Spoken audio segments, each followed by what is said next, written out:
Welcome to the Non-Essential Podcast. I'm Steve Gibson. I'm Ben Matlock. Yeah.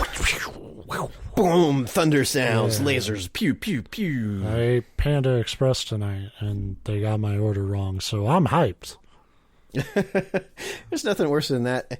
But if you're like me, like there's a local coffee place that is next to the library. So like once a week when we take my daughter to the library, we go because they've got it's like the most hipster ass sounding thing to order. So I feel like a douche, but it's called a Cubano Cortado, but it's just espresso.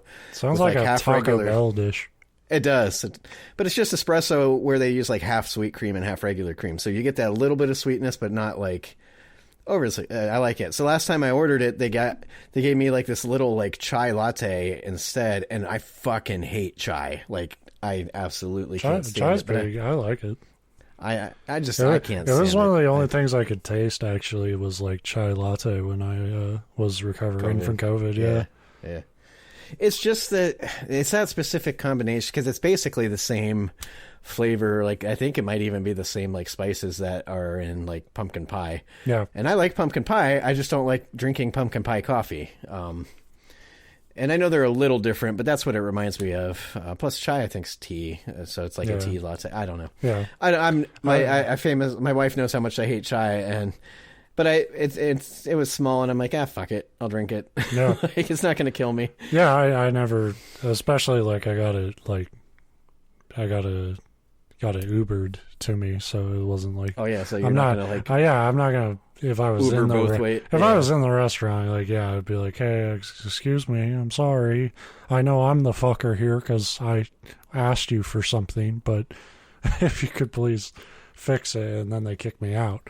But if you get it Ubered, then you're just, this is dinner, whatever they give you. Yeah, because and I know you can like say, hey, it was wrong, but then you're inconveniencing the Uber driver that had nothing to do with anything. Like I'm not, and honestly, like it's just chicken and sauce. The difference was this had green beans and the sauce was wrong, but whatever. That's why Panda serves their shit as like, you get 2 sides and like 2 entrees and shit. So it's like if one part's wrong, the rest of it's fine. That's different.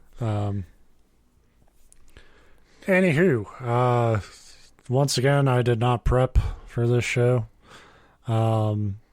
I was kind of hoping that we would turn this into a Steve Discusses Media from 30 years ago or better show.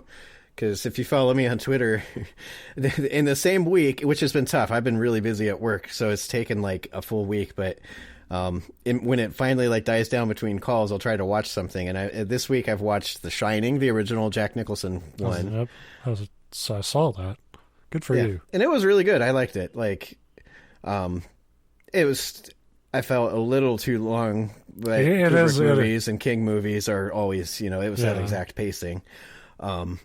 And you could argue like it was just kind of right there on the edge for me of too long because it did serve kind of that narrative purpose, that like isolation, slowly losing your mind, trapped thing. So, but I liked it. I liked it a lot. Yeah. As I said on Twitter, it was hilarious to me though because afterwards I was like reading about it and it's like, hey, a Stephen King movie I actually like. It's like, oh, he had nothing to do with that movie and he hates it. Yeah, he actually was the leading force for a terrible television version. Yeah. And then the Wikipedia article was talking, because what it was is I was trying to look up that, if you've seen it, and if you haven't, it's not a spoiler 30 years after the fact, but at the very end, it like zooms in on that like old black and white portrait and you see Jack Nicholson like in the photo, yeah. And so I was looking it up because there's multiple ways. Like I have my way that I kind of interpreted that, but I wanted to look it up. And it talks about the ending of the book. And they're like, well, in the book, they all get out alive, even the crazy dad. And then they like go to Maine. Or no, I think the dad dies. No, the dad doesn't. It dies. Yeah, the dad dies. But then the groundskeeper is the one that lives. And the 3 of them go to Maine and like live happily ever after in this resort there. And I'm like, what the fuck kind of ending is that? Like, it's typical Stephen King. Everything worked out. I mean, I'm kind of... Stephen King has great ideas, but, like, I've always...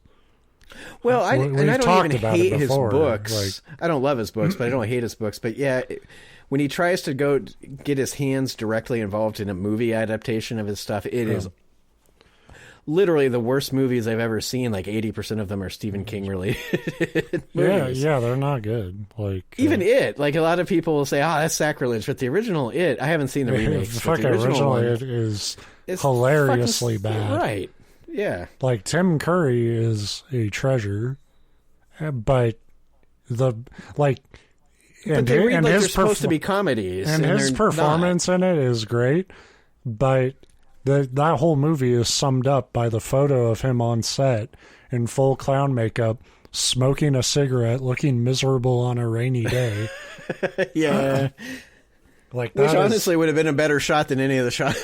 Yeah, I would rather just film a documentary about Tim Curry having to make fucking It. So there's that, but then I also watched the new one is also bad though. Oh, and I actually really like what's his name, Bill Skarsgård? Is that it? It sounds right, but I don't. He's a great actor. He was in John Wick 4. He was in Barbarian. He's amazing, but that movie, even that new version, was like it almost felt like they were like, we can't fucking make this actually scary, so we're gonna just do a bunch of like horror cliches.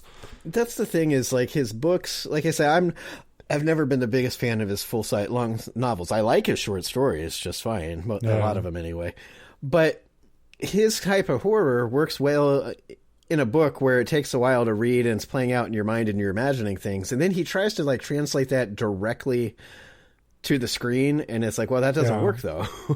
Like, I do think Misery is really good. Yeah, and I'm sure there's other ones. I know people liked Pet Sematary. I haven't seen or read that. But Misery is also probably the most like grounded horror idea he's had. Yeah, and I think that you would almost categorize that as like a drama horror. Like, it's not. I don't think it's supernatural, right? It's just about it's just a stalker, crazy stalker, who imprisons you, and like I would call that a horror of a sort. Yeah, sure. But it's like psychological, but in addition to The Shining, there's this show I just came across. I think it's called The Sopranos or something. Yeah, the Sopranos. The Sopranos, yeah. The Gabagools. I decided to try to. That was a word that they said in the very first episode. I loved it. Yeah, hell yeah, they did. But I was like, yeah, what the fuck? I know. And I watched it. I'm like, hey, this is good. It's almost as if everybody on the face of the earth has said, hey, this show is good. Yeah. Like, I'm the asshole when I watched Sopranos the first time. I was like, it's okay. I'm to be fair, I've only watched the pilot, and I liked the pilot. It's a great show, and especially for its time, it's like every great like drama you've probably liked on TV was probably influenced by The Sopranos on some level. I don't know. I have a problem with that show because of like the way it ended, and not the ending itself, but the creator was really pissy about the backlash that ending got. And he was like, oh, you people just wanted this to happen. It's like, you conditioned them to want that to happen. Like, right. I won't, since you're still watching it, I won't. I mean, it's an old fucking show. It's probably been spoiled, but it's just, Well, my advantage is when I ignore the culturally popular thing, I'm very good at ignoring it. So I'm sure I had seen spoilers or discourse, but I didn't retain any of it. So to me, it's all new. But that is an annoyance of mine. Like, even with creators I respect, it's like with Breaking Bad, like everybody involved in that show is surprised that everybody hated Skyler, like the wife character, and it's like true. Like, her character is, not in the wrong. Like, it's a story following a meth dealer, like, right. But you frame that story from the perspective of the meth dealer, and she's like the antagonistic force to it. So naturally people's reaction to it is going to be like, she's ruining like our fucking adrenaline ride, and like the creators and stuff, like, I can't believe people hated Skyler. It's like, you told them to. Every episode, Right. you told them to not fucking like her because she was getting in the way of our fun. Right. Even though people were dying. Well, that's, yeah. Yeah, I mean, you got to understand if you're going to make the bad guy the good guy. Well, good guy's the wrong word, but like, that was clearly a anti-hero story, just like. Yeah. Like Rick and Morty or something like that's supposed to be. You can have a story where the main character is a completely reprehensible, and I don't know how bad Walter White is because I haven't watched, but I know awful. He's not awful, one of the worst fucking worst people. Human beings in fiction, like depicted in fiction. Like, but you can still write a story like that where they're awful, but the viewer's rooting for them because you've made them the main character. And then so anybody that goes against that, even if they're the truly good guy, and I don't know how Skylar was, but I mean, she has her faults, but she is like, by the end of that story, she's one of the few people who knows how fucking bad Walt is. Yes, you know. But you've, like you said, you've conditioned them to root might be the wrong word, but you're following Walt. He's the character. So, like, you know everything that Walt does in that story is bad, but and it has to be that way. But you want him to win. You know, because if you write the stories that they're bad and you don't want them to win, nobody's going to watch for multiple seasons because you don't want to follow a guy that you or you're watching truly hate, or you're making Narcos, which was also a good show, but I don't know if I wanted Pablo Escobar to win while I was watching it. Well, yeah. But then, like, you know, it's all about how you frame it is the point. Yeah. Anyway.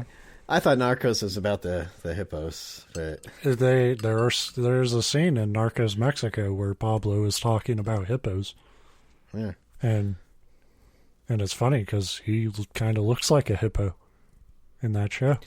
Well, that's what's funny is they made the Cocaine Bear movie when there's a real life actual cocaine hippo problem. Hippos, yeah. Right. But anyway, so yeah, I just wanted to laugh kind of at myself for being like, hey, these things that everybody have said is great for decades, they're good. Yeah. Did you know that, guys? To be fair. Maybe not decades on The Sopranos. It's not that old, but to be fair, I'm like, you know, I'm that way with video games all the time. Where I'm like, hey, you guys heard of Mega Man? It's amazing. But it's like, that was in the 90s. It's like, well, I'm 13 now, and I'm just playing it. It's just funny, though, how much of this stuff, and I do it on purpose, because I just don't, I have to get around to something when I'm in the mood for it. So, but it's always stuff that people have for years been like, you have to watch it, it's good, you have to watch it, and it's like, yeah, whatever. And then you watch it, you're like, hey, guys, it's good. Yeah. It's like, yeah. Oh, well. All right, well, that's a really long preamble, and when I'm not prepared, I grab creepypastas that are usually too long. Yeah. So we should probably do this shit. What we can do here, split it in half and send me the second half, and we'll just read it at the same time. That's hey, that might actually happen. Because I grabbed the first ritual one I saw that looked like a certain length. This is a story by Killahawk1. We have done 2 stories by them before.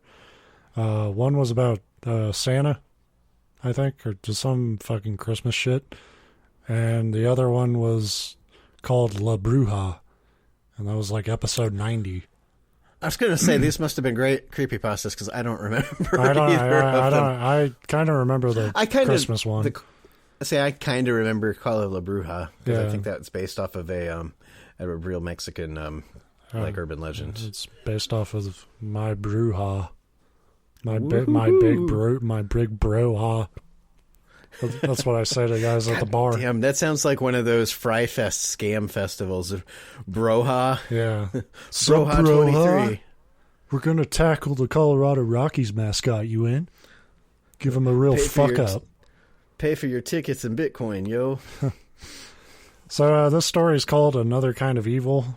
And it starts with an email from somebody named Father My Flock.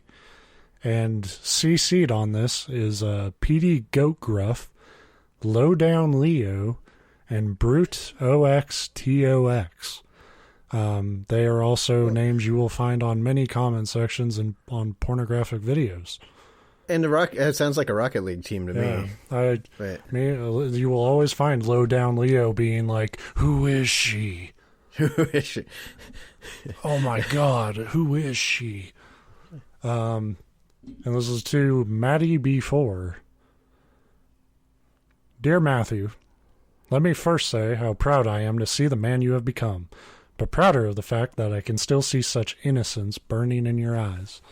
It is such a rare and special attribute that my line of work often prevents me from fully appreciating. Even as a man of faith, I must say I have never encountered one with such tenacity, let alone the ability to maintain its intensity into adulthood. My children, my deacons, have all been special to me. They were my messengers to the world, embodiments of the holy symbols, the lion, the ox, and the goat. They were beacons of good tidings that transcended into realities far beyond the primitive senses of mere sight and touch. However, Matthew, you hold a very special place in my heart. You are unique among a sea of automatons. You far exceed your fellow man's ability to acknowledge the limitless possibilities that exist beyond their simple and mundane lives.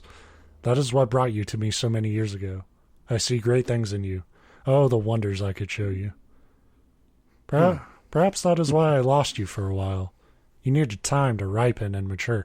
Fucking delete that email, block that motherfucker. The moment you're submitting that to the police department immediately. I'm not. Yeah, it's like the biggest probably red flag on like dating apps. Ask a girl next time, you ripe? And like the fucking or terrifying. I've been watching you for a long time, but you weren't ripe enough yet, but now you're ripe. Perhaps I lost you for a while, but I think you're ripe now. Yeah, you're not getting that swipe. Please give me the swipe. Slow down, Leo. Please, is she ripe? Tell me she's ripe. But sadly, in the end, the simple truth is that all who come to my congregation eventually return to my congregation. You, of all people, know that to be the truth. It is inevitable. It is where you belong. You have run and you have hidden, but that only delayed the inevitable conclusion of the fate I thrust upon you, for which I have the distinct privilege of executing to completion. I only needed to wait. But like they say, all good things come to those who wait. And I have waited. Oh, I have waited for so very long. I have waited with a perpetual patience that held at bay an insatiable craving to see those eyes once again, those eyes that shimmer with such life. I wonder, will they still sparkle when I pluck them from your skull and hold them in my hands? I certainly hope so. Your friend in spirit and in mind, the Father. The email I received 7 days ago was the message I knew would eventually come. Well, I've never expected an email like that, and I've been on the internet for a long fucking time. Yeah. I read and reread the email over and over again, hoping that it would be funny. I don't know. It had been 13 years since the father and his congregation entered my life, and 8 years since their last confirmed activity. Now, after all this time, I received this email from him. I was beginning to believe that he was gone for good. I considered the possibility that he was dead, and his followers went their own ways. Or they all met a painful death from his wicked ways. But deep down, I knew he was too smart for that. Clearly not. He sent a fucking email you could probably trace. Yeah. Yeah, with basically maybe not outlining his full plans, but there's plenty there he that CC'd people. Like, yeah, right. And like maybe you could play innocent, be like, oh no, I meant spiritual innocence and spiritual ripeness. Until he's like, until I pluck out your eyeballs. I think that's the part you need to go to the FBI. Way. Yeah. I like his eyes. I received this email from him. I was beginning to believe painful death from following his wicked ways. But deep down I knew he was too smart for that. I looked into those eyes. There was no insanity there, at least none that would impair judgment or reason. There was only cold, calculating intelligence, fueled by blind faith to savage pagan gods. It's the worst kind of the intelligence. Yeah. The cold, calculating intelligence of blind faith. I just played the Resident Evil 4 remake, so it's just like imagining those idiots stumbling around swinging axes. Like, oh my God, they're so smart. In the summer of 1984, the residents from communities that sprinkled southern Oregon were living under a canopy of terror from a group that later came to be known as the Eyes of the Horn. The terror only escalated as one child disappeared after another. Within a 10-day period, 6 children from the ages of 6 to 14 had been taken. They were abducted from their homes, from playgrounds, or simply right off the streets. The kidnappings were done with such perfectly executed stealth that not one person witnessed any of the crimes. No stone was left unturned as the people scoured the land searching for those kids. Nothing was found. Well, maybe that's your problem. If you're looking for missing kids and you're like turning over stones. Rocks, yeah. Right. Yeah, I like pulled out grubs from a tree. Like, nope, not here. Right. Get Bear Grylls here. After 3 months, the bodies of the children were discovered. The conditions of the corpses were withheld from the public, and for good reason. In 2000, the children from Washington State started disappearing just like its sister state. There were 6 more abductions, each one taken with ease in spite of precautions taken to protect their young ones. Playgrounds normally full of laughter stood empty. Schools became like militant police states. No child could be seen in public view that wasn't close to their guardian. Despite all the extra security and precautions, the first child was taken, then the second, then the third, fourth, and fifth. I was the sixth. Well, if you've ever had children or been a children or been around children, you know, no matter how strict you try to be, you can't corral children. Yeah, I mean, we're talking about they'll step away from you. We're talking about a type of creature whose first impulse is to stick a fucking fork in a socket. Right. As soon as, like, they understand thumbs. You can't count on them to avoid danger. It was like any other night. I had school the next morning, so I went to bed at my normal time. My mom and dad were separated, so it was just her and me. I was upstairs, having just brushed my teeth. I absently walked towards my bedroom. All my attention was completely directed at the Game Boy in my hands. I entered my room, flipping the light switch on without even looking up from the small screen. I walked past my bed to my desk, and suddenly I realized something was wrong. I distinctly remembered leaving the lights on when I changed into my pajamas not 5 minutes ago.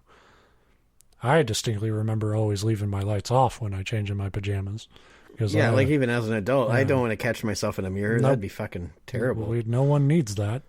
Least of all my self-esteem. I distinctly remembered leaving the lights on. From behind me, the door closed shut, and the light switch was flipped off. Heavy, booted steps quickly approached me in the darkness. Thunk, thunk, thunk.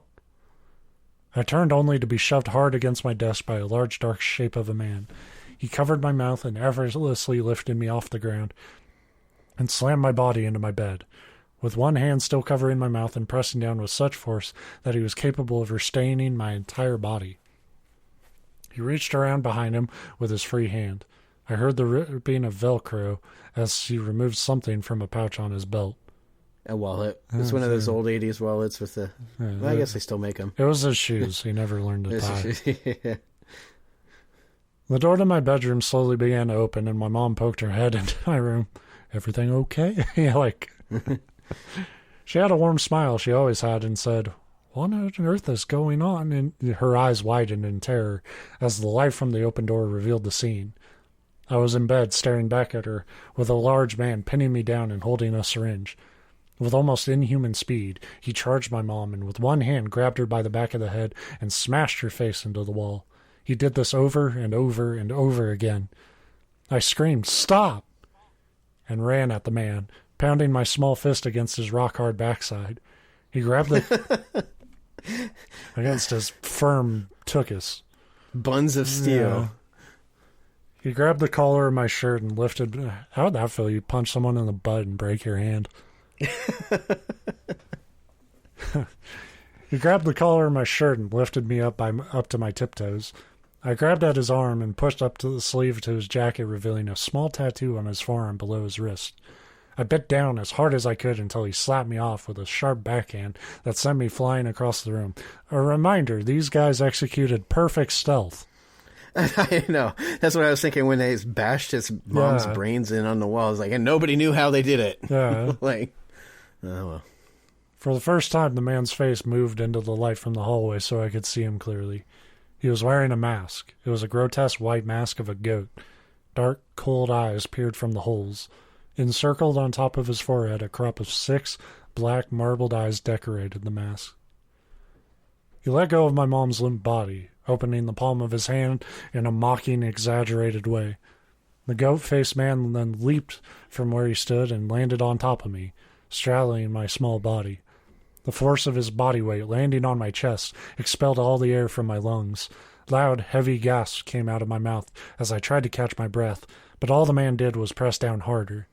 Once again he lowered the syringe and roughly jabbed it into my neck. The drug quickly took effect, and the world came in and out of focus. My body was fuzzy and filled with surreal shadows and shapes. The man then got off me and headed towards my window. A rope was tossed up to him by someone outside the house. At this point, just go out the fucking door. Like, right, you killed the mom, and yeah, and also, how does he know that? Like, he just drugged him, and it's like, oh, I lost consciousness, and here's the exact steps that they took to get me out of the house. Because he's very good at defining surreal shadows and shapes. Yeah. A rope was tossed up to him by someone outside the house. He began pulling up his bag of supplies. I made an attempt to stand, but fell hard on the floor from disorientation.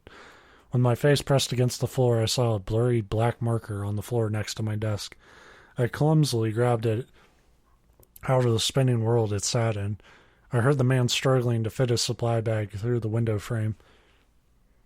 With all my concentration, I drew on the floor. I drew the tattoo I saw on the man's arm.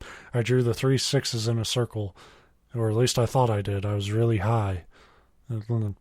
Like, how do you know you drew it, right? Yeah. Each with a horizon dash on the top of the number, making it look like both the number 6 and 7. With only seconds to spare, I used the last bit of control I had over my hand to grab a shirt left on the floor. I quickly covered my drawing from view and slumped down. When the man returned, he was only a shape standing over me. I barely felt the scissors cutting off my pajama tops and bottoms, leaving only my underwear intact.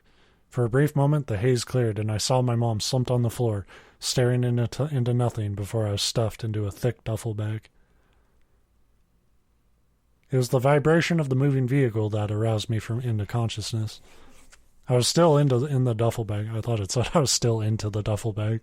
Yeah, like, man, this is a really nice duffel bag. I gotta say, you can't complain about a 4-star room, you know?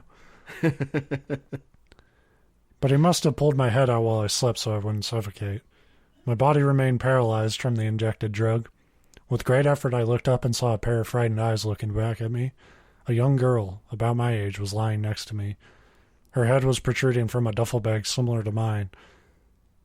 It appeared I wasn't the only one visited by the man with the 6-eyed goat mask. I tried to move my non-functional body. My screams of terror only came out as feeble grunts. The fear gradually started to overpower the effects of the drug coursing through my veins, and my movements became more pronounced, and the grunts transformed into words. Then the vehicle slowed and came to a stop. The rear door suddenly opened, and the face of the goat with many eyes appeared. He stared silently at us. He held his hand out, and a younger teenage boy walked up to him. The man with the goat mask raised his hand and gestured to hurry up. The teenager handed his larger companion a syringe with a single drop of fluid suspended from the tip of the needle and said, "It's ready, Dad." What happened next are only small and broken fragments of my memory. I was kept in a wooden crate and sedated the entire time. I only remember,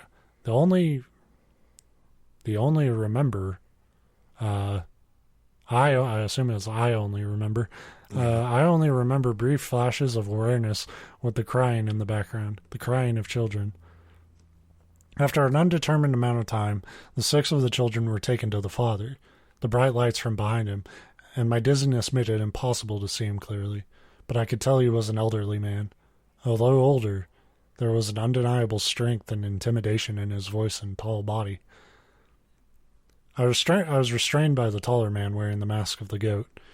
The smaller teenage boy held firmly onto the girl from the van. Also in the room there were 2 other pairs of men, each with 2 children held before them. There was a man with the mask of a lion with 6 eyes on its forehead. He stood next to a younger and smaller companion and presented their 2 captives to the father. The father nodded and told them to prepare for tonight's ritual to honor and pay tribute to the lion. Next was a man with a mask like an ox. It too had 6 eyes on its forehead, and a smaller and younger companion stood by his side. They proceeded to present their 2 young children to the father. He nodded and told them to prepare for the ritual the night after next in honor and tribute to the ox. The girl and I were the last to be presented to the father by the goat and his young companion. The father nodded and told our abductors to prepare us for our ritual, which will occur in 2 nights' time. The father concluded that once the tributes had been accepted, our flesh and bones would be added to the altar. He bellowed that the passing of the masks would then be performed. He called it a day of rejoicing when the father witnesses the son become a man, and the son becomes a deacon of the horn. And a day of a little less rejoicing for the and mostly bad for everyone else. But there will be much celebration for 2 people. Yeah. 50% of this crowd will be very happy. The other 50 will be very upset. 10 of you will be bored. He promised that our flesh would seal the pact that guaranteed their kin another generation of prosperity and power. He concluded his rant with a profound and menacing utterance of the word Amen. Give me your most menacing utterance of the word Amen, Steve. Amen. All right, a little Arthur Morgan. Kind of drunk. Amen. Well, amen. The night of the Hey, fucking man. Amen, Dutch. Challenge to not reference Red Dead on this show failed. The night of the lion and the ox came and went. Silence fell upon the dark room. There were no more children left to cry. The girl must have been unconscious since I heard nothing from her. By this point, my body was shutting down. Any movement caused massive waves of nausea and painful dry heaves from lack of food and only having chemicals forced into my body. You know, that also sounds a lot like being 40 years old. Yeah, that's just, yeah. Fuck, dude. As soon as you turn 30, have some fast food, watch what happens. I have to walk down a set of stairs. Oh, man, I'm so nauseous. Yeah, I don't want to. I used the last bit of my strength to bring my knees to my chest. Taking the fetal position was my way of accepting the end of my life. I lay in my pen wondering if the sun had gone down yet. A part of me wished it was time, and it would all be over. A barrage of approaching gunfire grew in the distance. There was a loud crash of a door being kicked in and yells of, "Clear! Clear! Clear!" They found me in my crate, emaciated, dehydrated, and malnourished. The top of the wooden box was pried open, and a woman's face peered in and looked at me. The woman had a natural beauty and a voice that spoke with both authority and soft femininity. Crap, these are the wrong children. Put them back. Yeah, it was the rival cult. Wouldn't that be like the FBI is looking for missing kids, but they're looking for different missing kids? And no, like, well, we don't have a warrant for these ones. We're looking for the ones who got captured for the night of the yak. Yeah, no, sorry, kids. The woman had soft femininity. In my delusional state, I thought I was being rescued by that woman from those old alien movies I enjoyed so much. She lifted me out of my cage and carried me towards the light, saying, "It's over now, honey. You're safe now."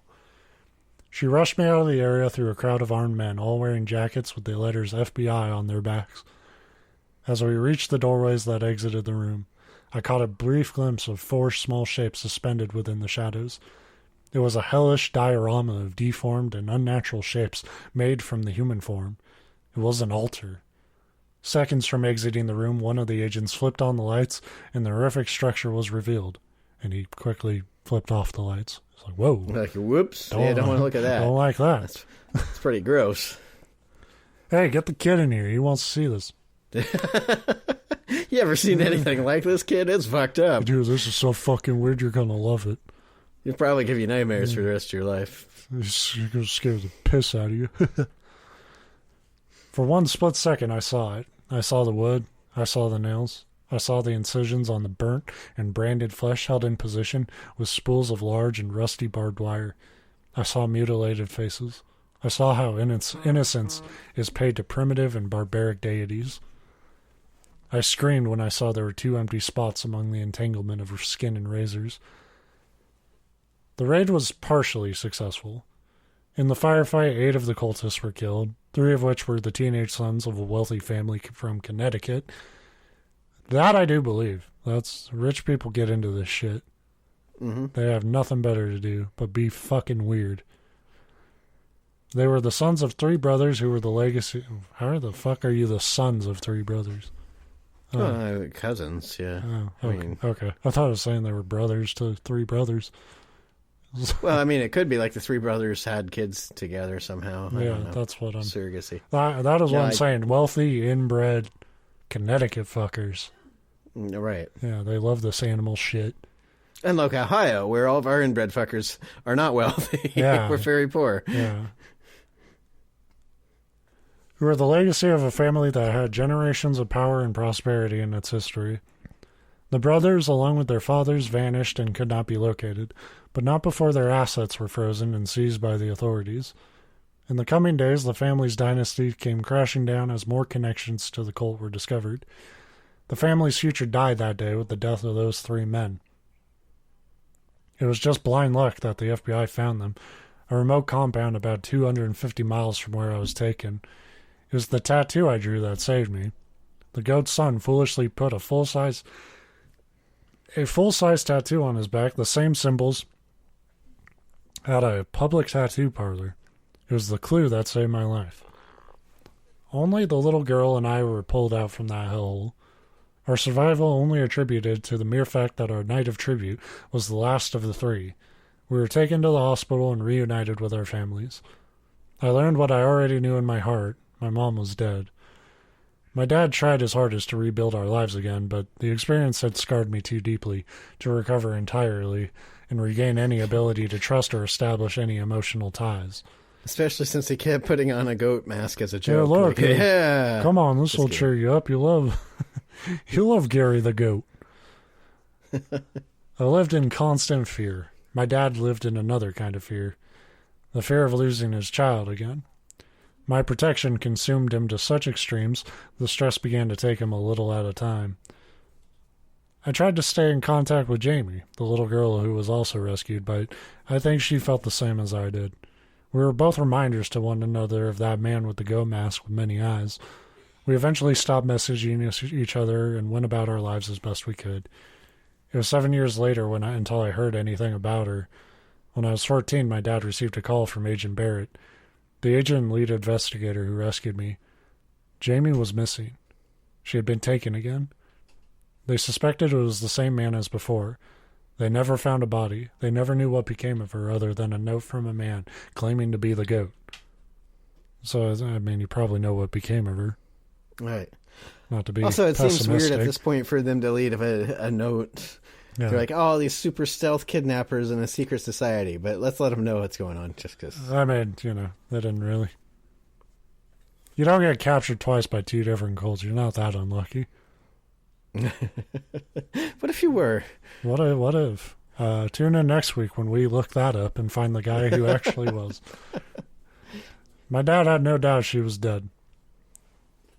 Well, as long as your dad thinks so. Yeah, right. That's a positive dad, too. It's like, hey, your friend went missing. I'm sorry, probably no hope for her, son. Yeah.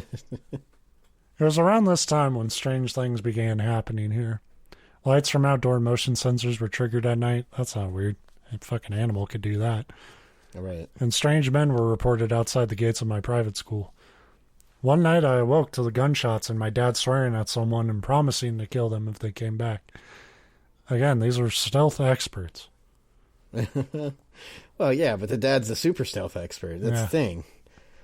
It's the most quiet shotgun in the neighborhood. It's that John Wick scene we talked about last week. Totally. That's when my dad brought home Artemis, a beautiful mixed German Shepherd puppy, to be my protector and companion. But she was so much more than that. In actuality, she was the only thing that could get past all the damage and reach the small part of me that remained. She was the only one who could nurture the bonds between my father and me for us to grow closer once again. When the news of Jamie had reached my dad, he came to me and explained the situation. He said it was time to go. We were going to a place he had been preparing for a long time, a place where I would be safe. With the help of Agent Barrett and the FBI, we left to start our new lives under a new identity in a new town in a remote area of Alaska. Well, that sounds like the perfect place to abduct somebody. Yeah, they don't even have to take you anywhere. Right. At that point. They'll bring the altar to you. When I reminisce, it is still so vivid in my mind. I read the email message again and again. I mouth the words silently as I read them. Suddenly, my phone chimes softly to alert me of a new message. This time, it is a text message. It's from him, the father. He found my phone number. The message is more bullshit about not being capable of hiding and my uniqueness and sparkly eyes. A minute later, a second text is delivered. I say unto thee, my disciples of the horn, blessed are those who keep thy covenant and pay tribute to thy God, for their faith will be rewarded both here and in the afterlife. Well, you can't say here, like, 8 of you got shot. Thou shalt see only wealth and prosperity for thy house. Thou shalt reap great harvests for the sweat of thy neighbor and the blood of thy enemies. Honor my commandments and pay tribute to the God of air, land, and soil. Strike down all who impede and defile my offerings, and I will show you, the unbeliever, that I am thy Lord and God. The Book of the Hoof, 5:16.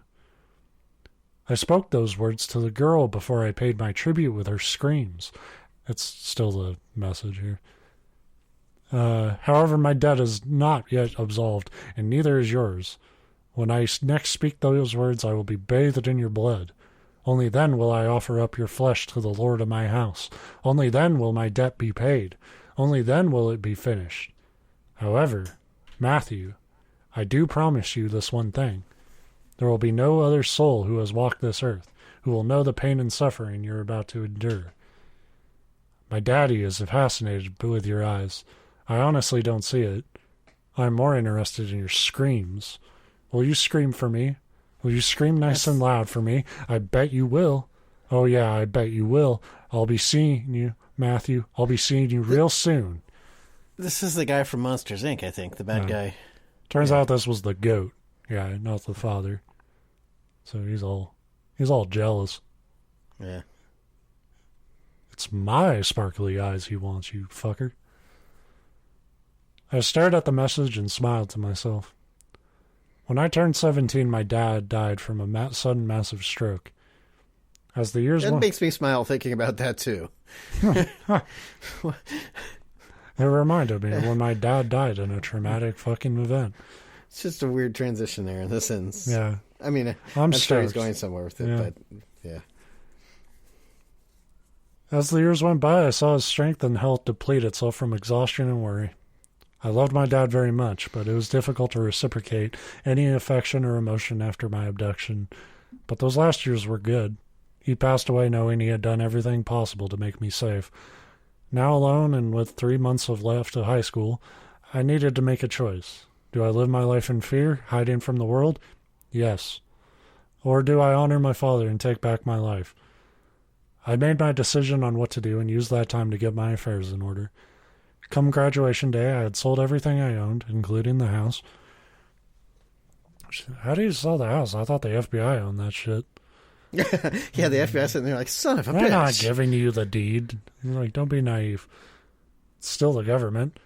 I had, shortly thereafter, I was standing on the doorstep of Agent Barrett's home with Artemis. I explained my plan and asked if she could keep Artemis for me, which she happily agreed, but strongly questioned my decision as she scanned my weak and boyish frame. I was undeterred in my plans, and eventually she accepted my decision. I explained that I had a training montage lined up. All the best music from the 80s. I was going to be buff as shit. Yeah. I knelt down and put my forehead against Artemis and wept as I said goodbye. 6 months later, I enlisted in the United States Army. Bad plan. Oh, like, that's an awful plan, dude. Especially because you waited 6 months to do it. It's like, look, here's my plan. I'll join the army eventually. And it's also like, I'm going to take back my life. I died in combat. Before you can even fight back. Ha ha, fuckers. Somebody else got to kill me. Within those 4 years, I grew into a man. Well, I mean, it shouldn't have taken you to 21. But okay. I don't know. I'm 40, almost 41, and I'm still not grown into a man. So I'm growing down into a ghoul. Yeah. My body grew in strength, not merely physical, but of the mind and heart. I became a warrior and a soldier at the United States Army, known for growing your heart like the Grinch. Like I said, training montage. Just 4 years long. Boot camp. But I became a warrior and soldier. I had fear, but I was gaining the courage to be able to act in spite of fear. At the end of my enlistment, I returned to the hometown from my childhood. I like that the cult is just like, whoa, he's in the army. We can't go fucking there. Can't touch him now. Yeah. But I was gaining the courage to be able to act. I returned to the hometown from my childhood. I made a public Facebook account under my former name. Instagram, Tumblr, Twitter, anything that could be used to give me visibility. I had joined. Walked down the street saying, come and get me, goat boy. Yeah, it's like all those fucking movies in like the 80s and 90s where kids like, I'm not afraid anymore. Right, yeah. And you fucking should be. This is a creepy cult. And now they've had time to rebuild their numbers. But he's probably thinking, like, the guy was old 20 years ago when he abducted me, so now he's a really old motherfucker. Like, I can take you now. Well, we don't know how old the goat man was, though. That's true, yeah. He's probably fucking... He probably joined the army, too.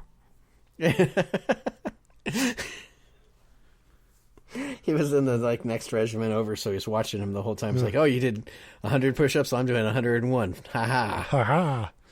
Let's say one step ahead. Shiny eyes. Nice eyes, shiny. I like the idea that the goat guy is just this, like, cliche bully who happens to be in a cult. Yeah. Nice eyes, nerd.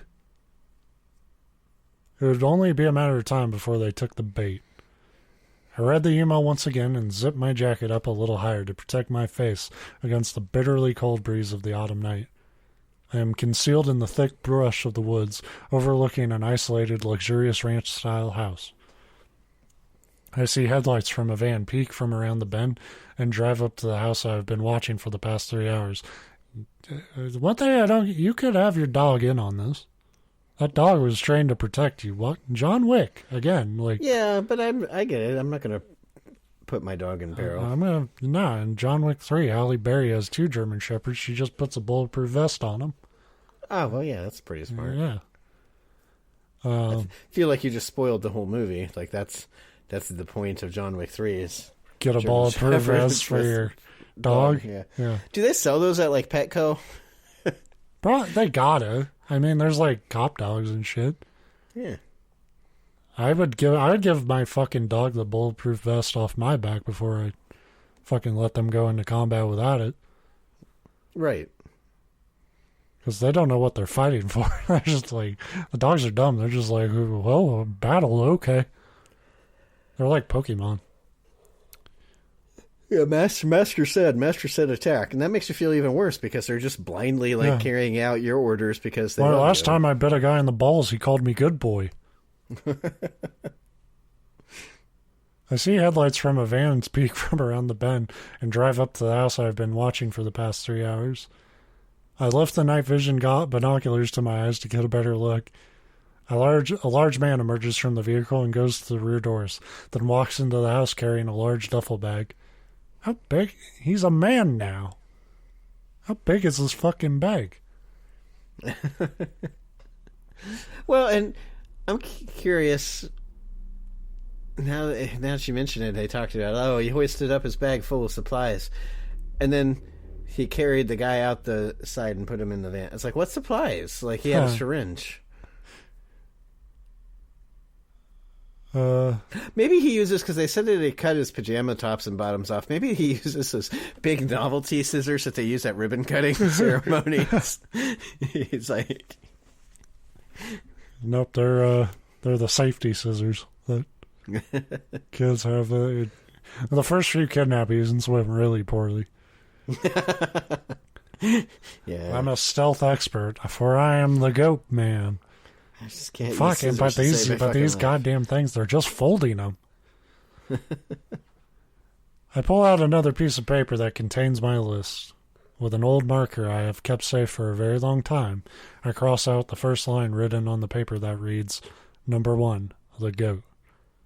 Number 2, the lion. Number 3, the ox. Number 4, the father. I like that you have to write these down. There's 5 total. And you're like, yeah. Just make sure I don't miss one. But I get it. I go to the grocery store. I watched Kill Bill. I get it. If you're going to have revenge, you got to have a list. You got to do it right, yeah. You got to have the dramatic, cross out. There is something I'm going to lose track of 4 people I have a murderous rage towards. It's true. It is just mentally satisfying, I guess, to just, cross physically. Yeah, that's why they tell you, on your to-do list, first thing you put on there is make a list. So you can cross something off because it feels good. Except for I never finished making the list, so I don't even get to cross that off. I didn't say finish, start a list. Item 1. Yeah. Item 1, begin things. I put the papers away with care and check to make sure I have all my equipment before I move out. As I stand, Artemis snaps to attention. Oh, cool. You brought Artemis. I like the dog. Well, then that whole scene at the other house was kind of... He just had to go train in the army. Oh, that's right. Which is funny. It was just funny because the army would have taken the dog, too. Yeah. They would have strapped a fucking machine gun to its back. And then you'd have a battle-trained dog as well. Yeah. We actually taught Artemis to control drones. I breathe the cold air deeply and remind myself there's no turning back now. I don't know if what I'm going to do is right, but one thing is for sure. It begins tonight. My time in the desert revealed so much to me. It showed me how violent man can be to one another. Why'd you need the fucking army to do that? Yeah. You know. I witnessed children getting literally skinned and turned into altars. Pagan, human sacrifice. But I didn't understand how violent men could be until I went into the war. But believe me, it wasn't until I saw a fucking camel spider that I realized what evil was. It showed me how violent man can be to one another. It showed me how powerful evil can become. It showed me that right and wrong are not always clear, and the ends can justify the means. John Wick will teach you that. I like the political messaging here, or I understand it, but it does not fit. I don't know if murdering this killer cult that murders children and is coming after me is the right thing to do. It's I don't think there's going to be too many people did you have to? Were you really the bad guy in this story? I don't know. I think you two could have talked it out. Most importantly, it taught me that just learning to live with the fear of the wicked is not enough for me. Evil men and their evil deeds cannot be tolerated. So he's the Punisher now, I guess. Yeah. They need to be stopped by any means necessary. Yes, in the desert, I found the answer to ending this darkness and maybe a way to take back the parts of my soul that were stolen. The answer was so simple. When evil becomes so immense, goodness may not be enough to stop it. Sometimes the only way to defeat this kind of evil is with another kind of evil. And a pooch. The blood from... just a regular gun will do the trick. Yeah, it doesn't even have to be... I don't think this is that evil, man. It may be anti-hero, but it's kind of you've been getting stalked by them. You were kidnapped and you've been getting stalked by them literally since you were a child. Right. Yeah, at a certain point he was well, you should have gone to the cops. No, you get to blow them away. Well, but at some point he told an FBI agent that he's still being stalked, and his plan is to lure them and murder them. And the FBI wasn't join the army and then be ready for them. And then murder them, and the FBI's yeah, it sounds good. It'll save us from having to do our job. I love the FBI agent being yeah, that could work. It's not really a plan. It's the whole time the kid's hoping they killing. Yeah, the whole time the kid's the FBI, they're down to say, oh, no, we'll handle this kid. We'll swoop in. And they're just give it a shot. That might work. The blood from 5 children cries out for revenge. It would be answered by another kind of evil. I am that evil, and it fills my heart with murder and rage. Tonight I deliver a message to a false prophet and his false gods, a message with the killing of the first of his apostles. His screams will announce to all, I am the bringer of death and destruction to your congregation. I am the destroyer of the goat, of the lion, and of the ox. I'd like if the ox wasn't in on any of this. It's like, whoa, what'd I do? It's just some football player from high school that was nicknamed the Ox. No, I'm just ox. Whoa, I'm not like my brothers. They're fucked up. I am coming for you all. I will hunt you down, and I will find you. And when I do, I am going to kill each and every last one of you. The end. I wanted to get some sweet, sweet revenge in there while we were at it. At least walk us through the killing of the goat. Yeah, I'd be curious to see how he did it. Yeah, especially since it's like his plan is I was waiting in the woods and I watched him go into my house. It's like, okay, now what? You're going to wait for him to come back out? Like, oh, where the fuck is this guy? Yeah. Like, Walk him it's in like the you house said an and ambush, burn it but like the easier plan would be like, obviously this guy pulled up in the van and just like walked right into the house. It's like, you could have just been in the bush next to the door and shot him. Yeah. Like, you're like, but I got to set up this, I don't know. Yeah. I get it. And it I think it super highlights what we already kind of laughed about, but a lot of these stories, it's like, oh, I become the anti-hero. I am King Badass. But am I really, does that make me evil too? It's like, But am I a badass or good badass? It's like, well, in this story, there was not a whole lot of moral ambiguity. No, that was a very, you weren't. Yeah. And to be fair, in a lot of the, like, I'm thinking, like, it kind of gives me visions back to movies like The Crow was real big when I was in college, and it's like, oh, he's the anti-hero. It's like, no, he's killing bad guys. Like, you could say that it's not right because it's vigilantism, but the reason that they're superhero stories is because a vigilante is needed. Right. I don't know. That's why I kind of get so sick of, and I think a lot of people get sick of the Batman trope that they always dip into, like, oh, has he gone too far? It's like, he's killing bad guys. Like, he's not killing.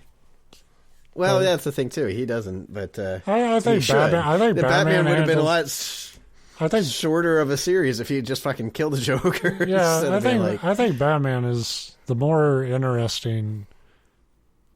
The more interesting thought exercise with Batman is he creating worse problems by existing, trying to get rid, because it started to just take down the mob, and next thing you know, you got a guy in clown makeup up your ass.